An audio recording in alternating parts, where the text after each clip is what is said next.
Hi everybody, this is Dan Talks Sense, and today I'm going to do a review of the fragrance called Ozone by Terence Hughes. So if you want to know more about this fragrance, please stay tuned.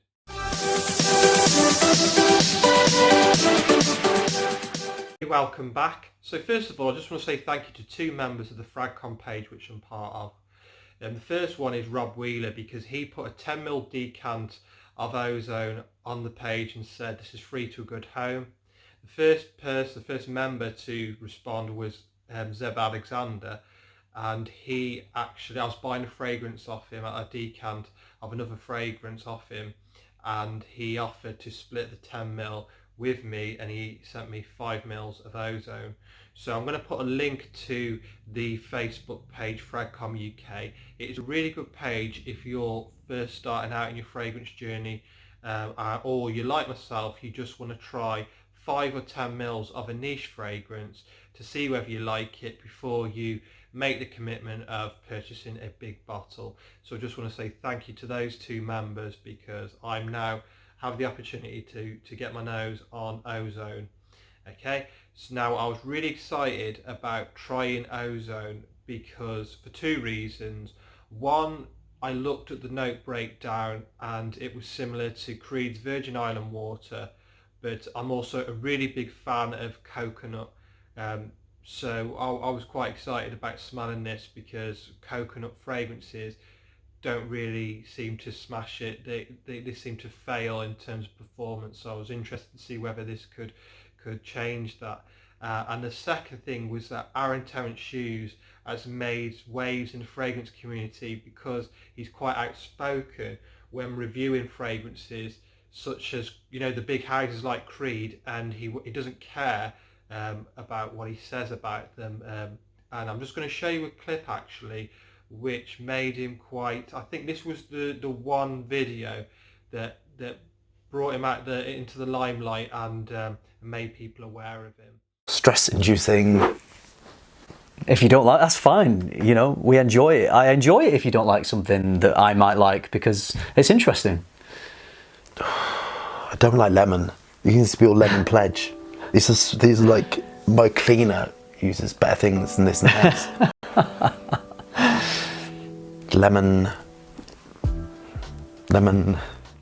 Okay, so as you can imagine, a lot of people were triggered by that, because to some people the House of Creed is like the Holy Grail. Dan Norton, Mr. Smelly, actually did a response to that, defending the Creed line. Okay, and you know, people interpret fragrances in different ways. I was not offended by Aaron's video or his opinions, because I like fragrance reviewers which are brutally honest. You know, Gent Sense Ashton to me is the best fragrance reviewer out there, because he is just totally honest, and you feel like he's helping out the fragrance community, because we can't all spend hundreds of thousands of pounds on fragrances. We want to get our value for money when we're getting those niche fragrances. So for me, I don't mind, but what I would say is Aaron should expect to get some criticism if his fragrances don't hit the mark and they don't perform. Where people are crossing the lines when they're making personal attacks about him, then we don't need that in the fragrance community. It's just not on. But in terms of giving constructive criticism to somebody like Aaron, I think we should take it on board what people are saying. If something performs, it is lacking in performance, or it's too polarizing where it's not, you know, people don't want to buy it, then you start looking at what can we do to change it.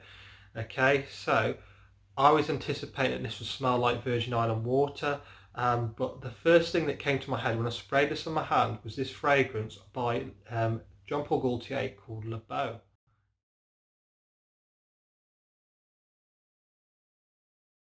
So last summer I went to Poland on vacation, and one of my friends somebody had bought him Le Beau as a gift, and he put it on, and I was like, wow, that's a brilliant top opening. It's the first time I'd smelt the fragrance, but it quickly died down after 30 minutes. It was so disappointing, because I love that coconut smell. Reminds me of being at the beach. It's like sun lotion. Okay, so I was really disappointed by it. So when I seen that this had coconut in it, I thought, if this does coconut well, then that could meet my needs for that type of smell. Okay, so I put it on my hand, and the first thing I thought of was Le Beau. And the coconut scent bubble was huge. Okay, I could smell it all around me. Massive scent bubble, big projection. Okay, so after the first, I'd say 45 minutes, I started to get this mint. It's got spearmint in the middle, but it wasn't like a harsh mint that you'd get in the original batches of Lamal. It seemed to go well and just tuck in like it was a good base for it and give it a bit more depth to the fragrance. Okay, so the mintiness, it added that bit of freshness in there. And then I'd say after an hour and a half maybe, I could smell this lime. Now for me, when I smelt Virgin Island water, the lime actually put me off. It was interesting because I watched a video from Fragmental reviewing this fragrance, and he said that coconut wasn't the biggest player in this. He felt that lime was, but I actually think differently. I felt that yesterday when I wore it, that the lime came in and it added that bit of juiciness, like mojito vibe, but it wasn't too overpowering.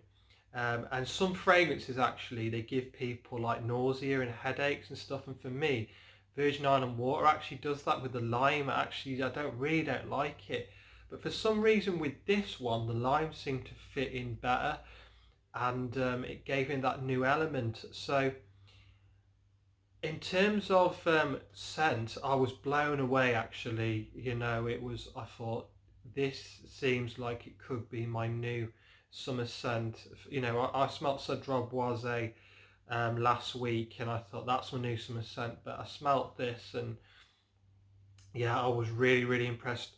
The scent bubble was big. In terms of performance, okay? In terms of performance, I got about 2 hours of a big scent bubble, and then it went to a skin scent.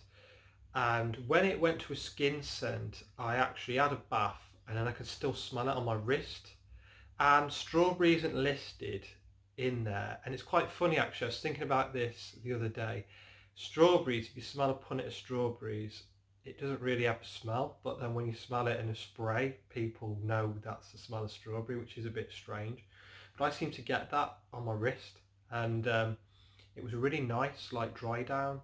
So it might maybe a touch of vanilla as well, um, but it was really nice on the skin as well. So for me, performance-wise, it's slightly above average. It's not a beastly performance, but the projection-wise, huge scent bubble. You get about 2 hours of that, and then you'll get another couple of hours closer to the skin. Okay, so above average, but the quality of what you get in the first 2 hours is up there. So if Le Beau, is down there, this is up there. Now, is it worth the price? So what you're going to get, I'm just going to put it on the screen now. So for Ozone, you're paying £75 for a 50ml bottle. John Lewis is selling 50 mils of Virgin Island water for £165. So to conclude, do I think you should buy this fragrance? Well, when the shops reopen, I'd go into Debenhams, I'd smell Le Beau by Jean Paul Gaultier. If you like that coconut top note, but you want extra performance, then I would buy this. When you compare it to Virgin Island water, this is positioned in just the right level in terms of price, because you've got the concept of a mainstream fragrance, but it's priced a little bit more, but what you're getting is higher quality blending and better performance. So this is, I believe it's priced right. It may seem a lot to some people, but in my view, it's priced correctly, and it's better than Virgin Island water. So I'm definitely getting a full bottle of this because I love the smell of coconut. I like the mojito vibe. Virgin Island water for me was just a little bit off-putting, and Le Beau was underperforming, and this is in the middle. So that's my take on that fragrance. If anybody out there has used this fragrance and they think the same, they don't like it or whatever, please leave your comments and feedback below. Thank you for watching, and please be kind enough to subscribe. Thank you.